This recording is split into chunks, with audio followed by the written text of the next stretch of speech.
The franchise quarterback just got compared to a Hall of Fame legend by another Hall of Famer. Meanwhile, one of the team's star receivers is facing league discipline for an on-field incident that has fans divided. And if that wasn't enough, the backfield duo is putting up historic numbers that are making the entire league take notice. This is the kind of week that defines championship seasons. And you need to hear every single detail right now, because what's happening in Chicago is absolutely unprecedented. What do you think about this? Would you do the same? Drop your comment below. Pro Football Hall of Famer Howie Long just dropped a comparison that has the entire Bears nation buzzing with excitement and validation. During Fox NFL Sunday's pregame show, Long didn't hold back when discussing the team's young quarterback, stating that he considers Caleb Williams to be this generation's version of John Elway. Let that sink in for a moment. John Elway, one of the greatest quarterbacks to ever play the game, a two-time Super Bowl champion, a first-ballot Hall of Famer, and Howie Long, who knows a thing or two about greatness, having been inducted into Canton himself, is putting Williams. In that same conversation, this isn't just some throwaway comment from a talking head looking for clicks.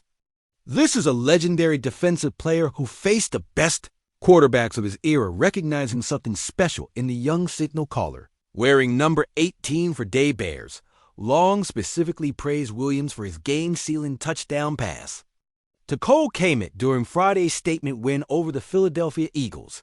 That play wasn't just a touchdown. It was a moment that showcased everything that makes Williams special. The poise under pressure, the arm talent to fit the ball into tight windows, the clutch gene that separates good quarterbacks from great ones. What makes this comparison even more significant is the context. John Elway was known for his ability to make plays when his team needed them most. He had that rare combination of physical tools and mental toughness that allowed him to elevate everyone around him. Sound familiar? That's exactly what Williams has been doing all season long. With the Bears now sitting at 9-3, first place in the NFC North and just one game behind the number one seed in the entire NFC, it's clear that Williams isn't just meeting expectations. He's exceeding them in ways that even the most optimistic fans couldn't have predicted. Long didn't stop there, though. He and Julian Edelman went on to discuss how coachable Williams is and how Ben Johnson is doing an outstanding job challenging his quarterback. This is crucial because it shows that Williams isn't just relying on raw talent. He's putting in the work. He's studying. He's growing. He's becoming the kind of quarterback that championship teams are built around.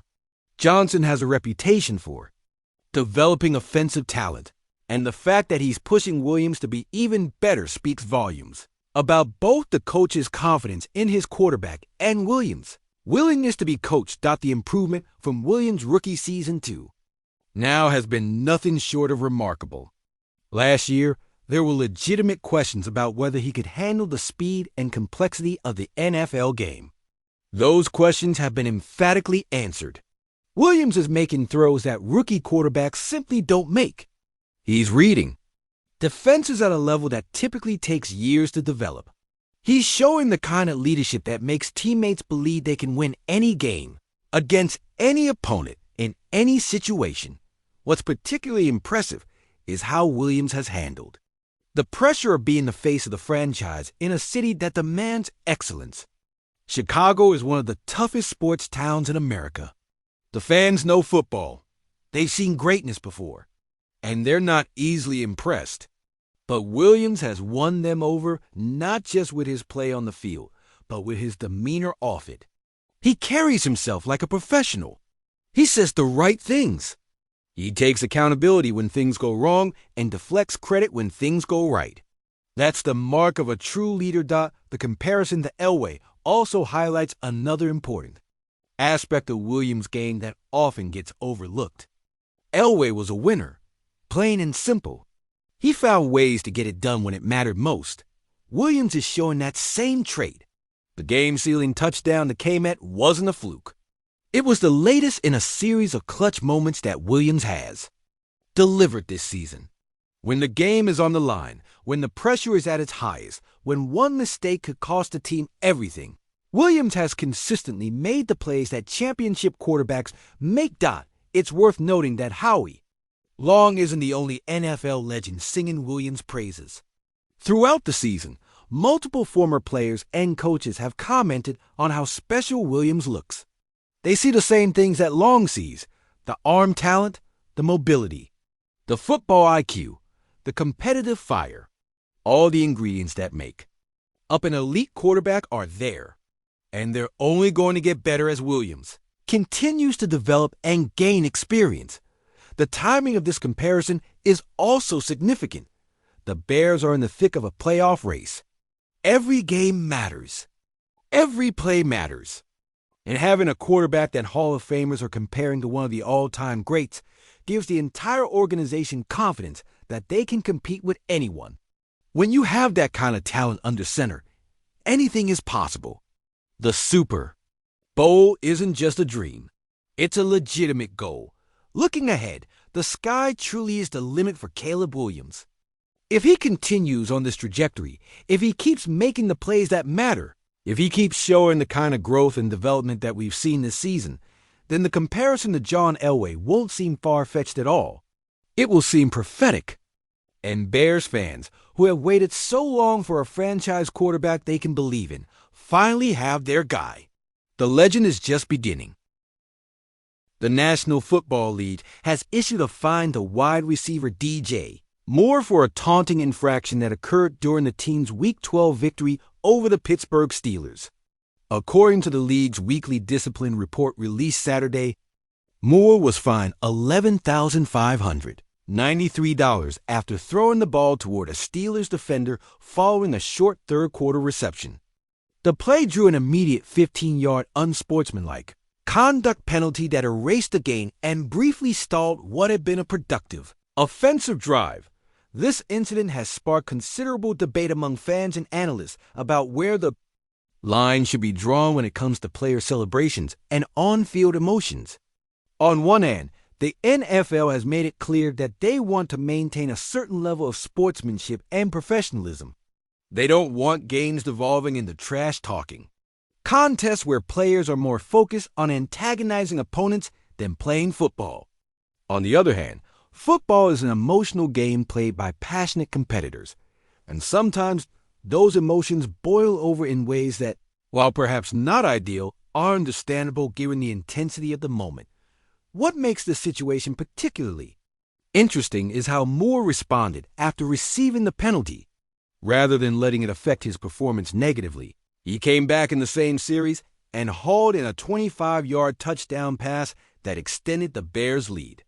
That's the kind of mental toughness and resilience that makes Moore such a valuable player.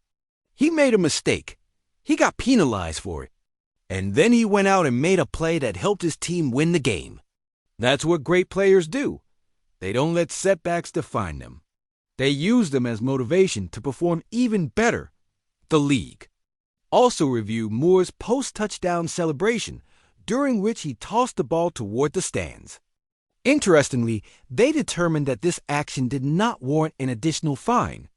Under NFL rules, throwing the ball into the stands can result in a separate penalty exceeding $8,000. The fact that the league chose not to fine Moore for this suggests that they recognize the difference between a celebration directed at fans and an action directed at an opponent. It's a subtle distinction, but an important one. This fine comes as the league continues its emphasis on enforcing taunting and post-play conduct rules. Multiple players across the league have been disciplined for similar actions this season. The NFL is clearly trying to send a message that certain behaviors won't be tolerated, regardless of who the player is or what team they play for. Whether this approach is effective or whether it's simply creating more controversy is a matter of ongoing debate. For Moore personally, this fine represents a relatively minor financial setback given his contract situation. The veteran receiver signed a 4-year, $110 million extension earlier this year, making him one of the highest-paid players at his position. An $11,000 fine, while not insignificant, is essentially a drop in the bucket compared to his overall earnings. However, the real concern isn't the money. It's the potential for these kinds of penalties to impact the team's performance. In crucial moments, that 15-yard penalty could have been devastating. If Moore hadn't responded with the touchdown catch, if the drive had stalled, if the Steelers had come back and made it a close game, that penalty would have been scrutinized much more heavily. The fact that the Bears won comfortably allows everyone to move past it relatively easily. But in a tight playoff game, that kind of mistake could be the difference between advancing and going home. Moore remains a central figure in Chicago's offense under first-year head coach Ben Johnson. His ability to create separation, make contested catches, and produce after the catch makes him an invaluable weapon in Johnson's scheme. The adjusted offensive system has allowed Moore to showcase his full skill set, and he's responded by putting up numbers that justify his massive contract extension. Johnson has made it clear that he expects discipline from his players, and this incident will likely be addressed internally to ensure it doesn't happen again. What's particularly frustrating about this situation is that it was completely avoidable. Moore didn't need to throw the ball at the defender. It didn't help his team in any way.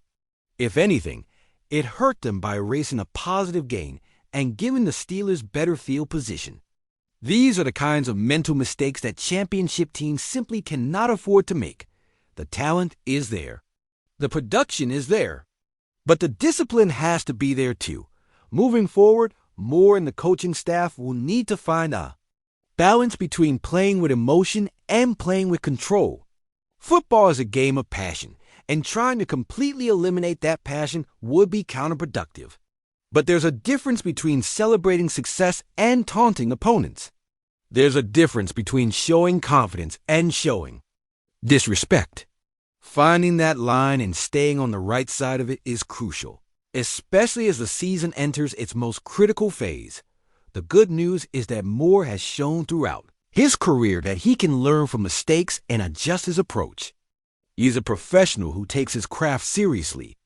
This incident will serve as a reminder that every action on the field has consequences, and that the best way to silence opponents is through performance, not through gestures. If Moore channels his competitive fire into making plays rather than making statements, he'll continue to be one of the most productive receivers in the league and a key component of the Bears' championship aspirations. Remember when there were legitimate concerns that the team hadn't done enough to improve the running back position during the offseason? The Bears' 24-15 victory over the defending Super Bowl champion Philadelphia Eagles provided the perfect answer to those concerns. Chicago's backfield combination of Kyle Monangai and Dandre Swift absolutely dominated, carrying the ball a combined 40 times for 255 yards and 2 touchdowns. Even more impressively, they became the first Bears duo to both eclipse 100 rushing yards in the same game since 1985. That's not just a fun statistical footnote.